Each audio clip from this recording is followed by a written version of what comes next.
nag-vlog kanina on the way to school. Kasi mahangin. Kahit ngayon, pauwi na ako, mahangin pa rin. So, punta muna ako sa Superdrug. Kasi kailangan kong bumili ng wet wipes. Tapos, toothpaste. Kasi paubos na. Yung work ko lang naman today is a fish and chips lang. Bukas doon ako sa aking card shop. So, yeah. Ang lamig pa din. Kala ko okay lang. Si Kira nagreklamo, si Kira na malamig. Hindi kasi yun siya naka-jacket. So yeah, let's go home.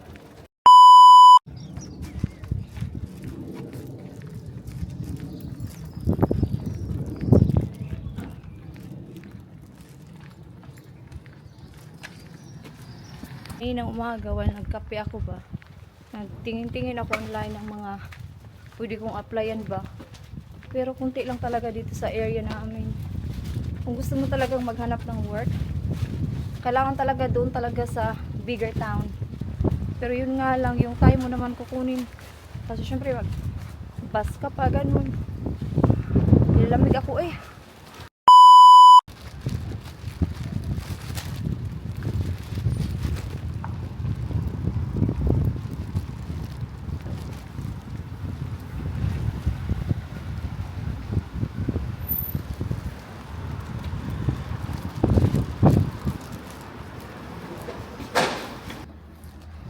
Yung work ko, kailangan ko nito. Sensitive skin.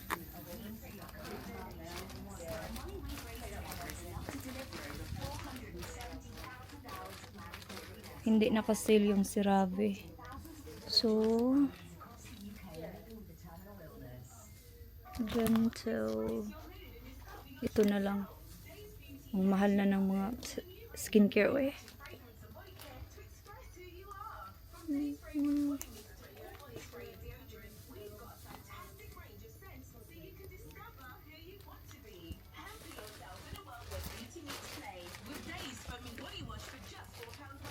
Tapos toothpaste. Yun lang yung kailangan ko dito.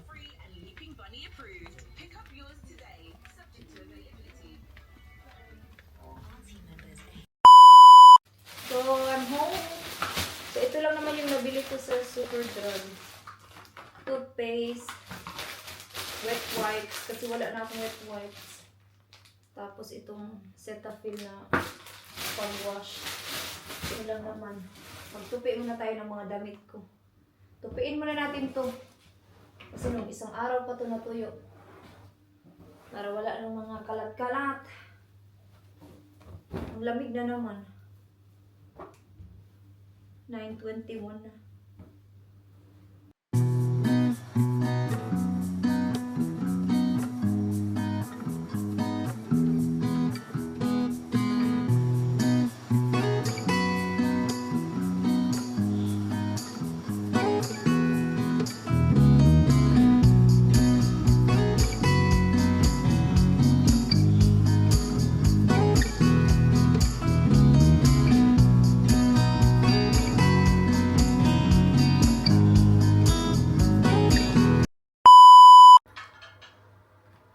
Lagi ko itong pinupunasan, pero everyday talaga maraming alikabok.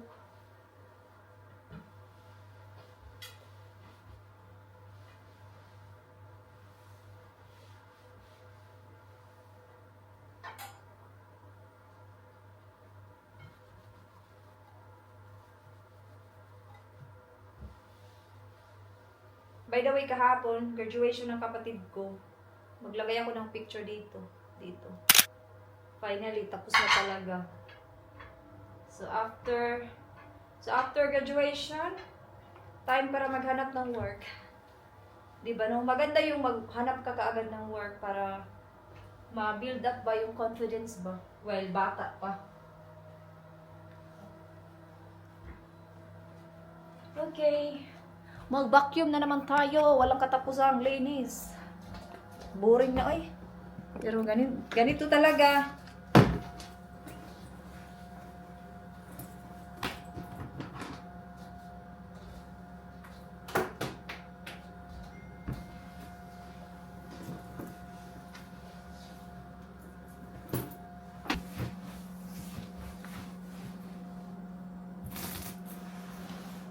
Parang kailangan ko na ata itong itapon kasi parang mamatay na siya.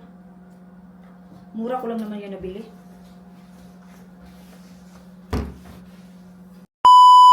Hindi pa ako nakapag-vacuum. Hugasan ko muna to kasi magluto ako ng rice. Yung rice cooker, kailangan hugasan. So yeah, so tapos na yung aking kapatid, finally. So hanap na lang siya ng work. No? I think pupunta siya ng Cebu. End of this month, I think. Nag-apply siya sa Cebu. Hindi madaling magpaaral ng college, ano? Kasi financially talaga dapat mayroon talaga. Kasi mahirap pag wala. Yung mga bayarin, di ba, sa school. Especially pag patapos na, maraming bayarin. Sa Cebu kasi yung kapatid ko nag-intern. So, syempre, magbayad pa ng boarding house, pagkain, basta, mahal. Pero at least natapos na.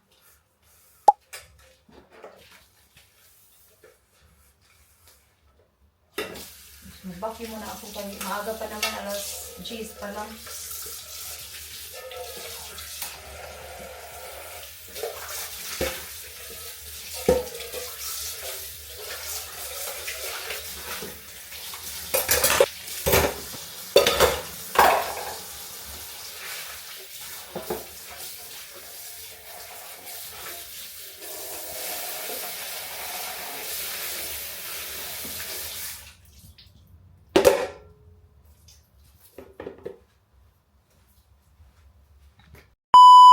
Nga akong mag-work.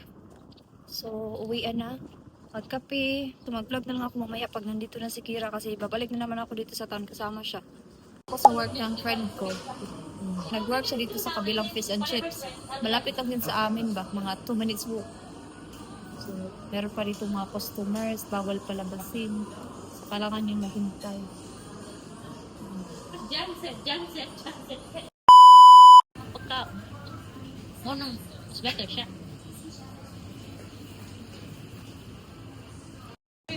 Asa din? What's the This side here. I want something. Ay, order ka ng Magnum, diba?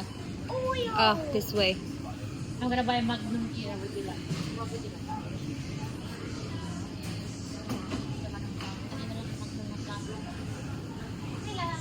What would you like?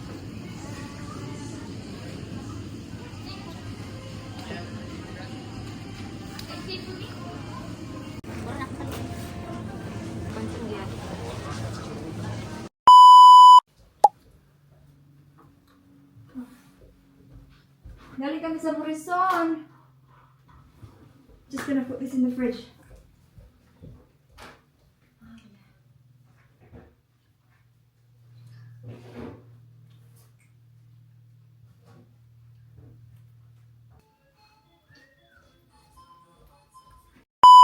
Kunin ko yung mga dahon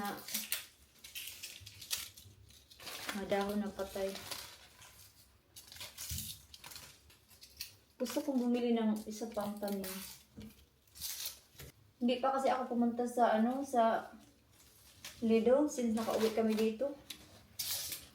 Kasi busy ako sa work.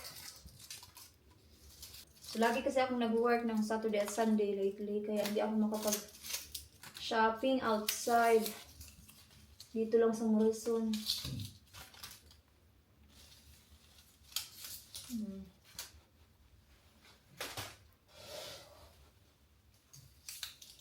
Iba talaga pag may tanim sa loob ng bahay, no? Kahit isa lang.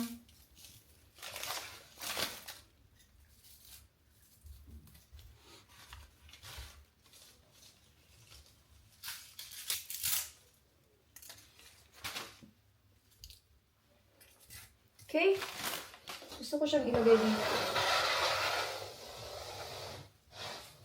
Kaso, pabuksan namin yung pintuan, ay okay lang siya.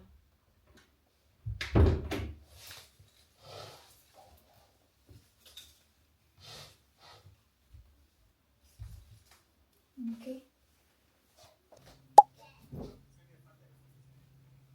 My finger hurts. What happened?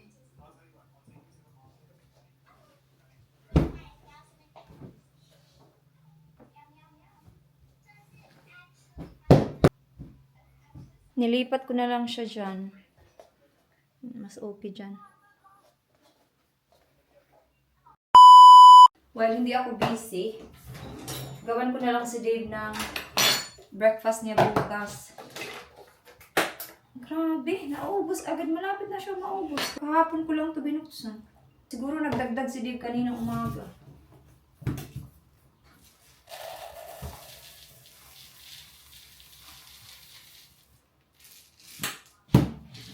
Kulang pa yan. So, ganito. Tapos, lagyan natin ng milk. Grabe, naubos agad. So, 2 gamitan lang yan. Tapos, lagyan ko siya ng yogurt na strawberry.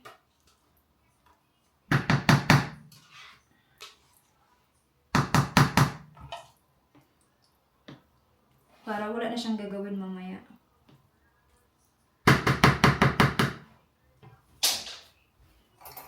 Ito, nahugasan ko na ito kahapon. So, ilagay na lang natin sa taas. Tapos yung saging.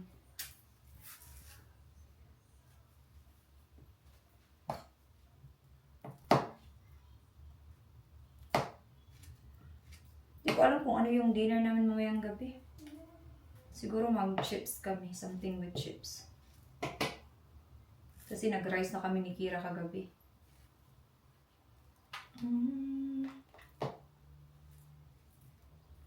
Yan. Okay. Tapos dagdagan ulit natin.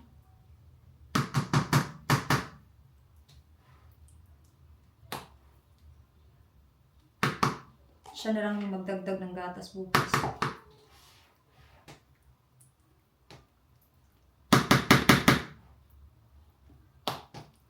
Okay. Yan. Busin ko na lang yung milk. Kasi paubos na. There's no point keeping it.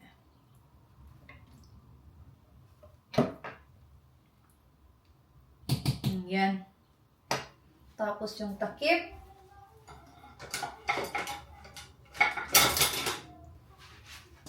Takpan natin. Ready for tomorrow. That's it. Yeah, ready na yan bukas. No, I won't let you go. What do you want, Papa? Mommy, Yeah. in the table, we're going to show them how to make stickers. Which one? What kind of? Just homemade stickers. Mom, do you have any of that normal brown paper? I don't have one paper.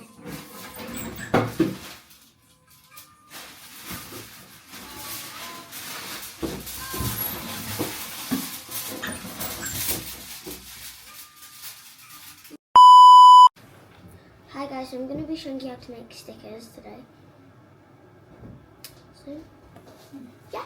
So first of all, you're going to need some cleaning foil. I don't know if it's called that, but just whatever this is. There's some tin foil or just baking paper, really. And then, yeah, you'll need some pens and paper. I'm gonna get some. Guys, I got my pens. So we'll put that down. I haven't used these in a while now, so I don't know what they're like.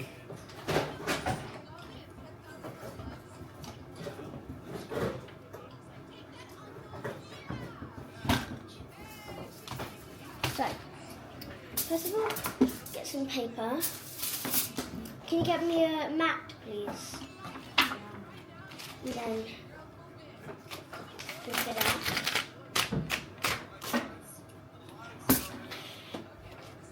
Then, yeah.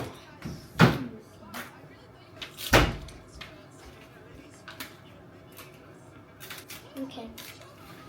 And then, yeah, once you've got the paper, outline, sketch your design that you want.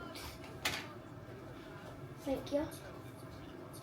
So, sketch the design that you would like with a pencil or a pen.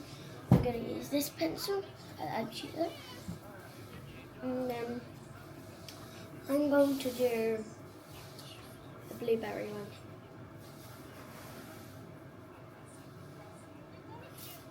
So I'm going to get this card and trace it to be that wide.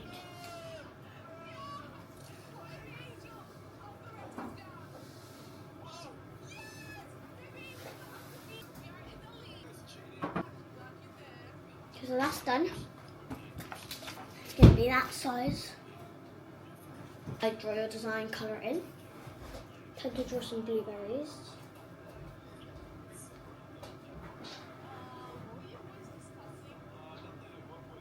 I'm going to check on YouTube how to draw them. How to draw blueberries.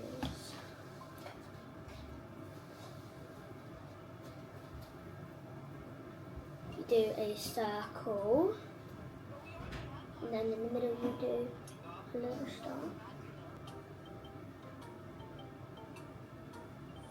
I can't find glue, so I have to use glue. Then on the patch, there you can put some glue and it stick the paper on.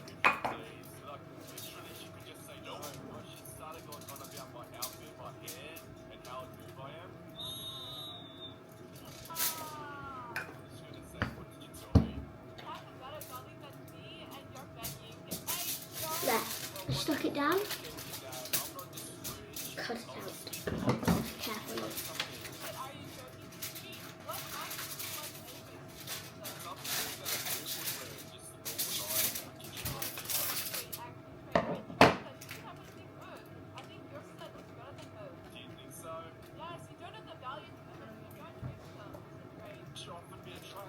You can just wait.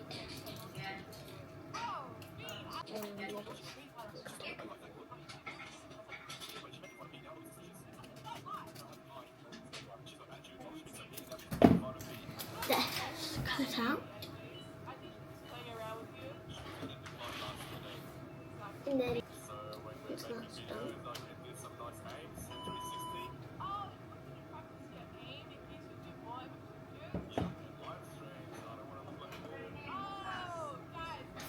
Then